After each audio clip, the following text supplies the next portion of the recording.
ঐক্যের বিকল্প নাই।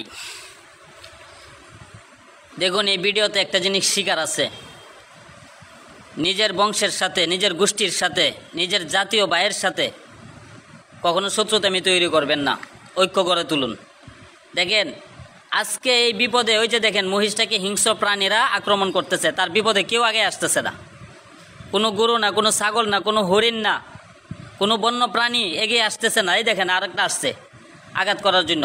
ওই যে গাড়ির পিছনের দিকে, এই যে রুটের মাঝখানে এই যে যাইতেছে, ওই যে দেখেন, ওই যে খেয়াল করেন, ওই যে পিছন দিয়ে যাইতেছে। কে যাইতেছে? তার জাতি ভাই মহিষ দূর দিয়ে চলে যাইতেছে। ভিডিওটা শেষ পর্যন্ত না দেখলে বুঝবেন না কেন যাইতেছে, এটা একটু পরেই বুঝতে পারবেন। আজকে জাতি ভাইয়ের প্রতি দরদ রাখছে, সে যদি এখানে একা একা আসতো তাকেও আক্রমণ করতো। ওই জন্য সে একা না আইসা বুদ্ধি খাটায়া ও দূর দিয়ে চলে যাইতেছে অন্যদেরকে ডাইকা আনার জন্য। দেখেন দেখেন ভাই, দেখেন মহিষটাকে ফালাইয়া দিতেছে। দেখেন কতগুলা বাঘ একসাথে আক্রমণ করতেছে। দেখেন ওই যে ওইটাকে যাইতেছে, ওই যে আইসা পড়ছে, দেখছেন? এই যে দেখেন কেন গেছিল সে পিছন দিয়ে, সে কিন্তু পালায়ন করে নাই, সে বুদ্ধি খাটায় চিন্তা করছে আমি এখানে একা গেলে আমাকেও ধরবে, সবাইকে নিয়ে আসছে। দেখছেন বংশের লোক কি কাজে লাগে, দেখছেন?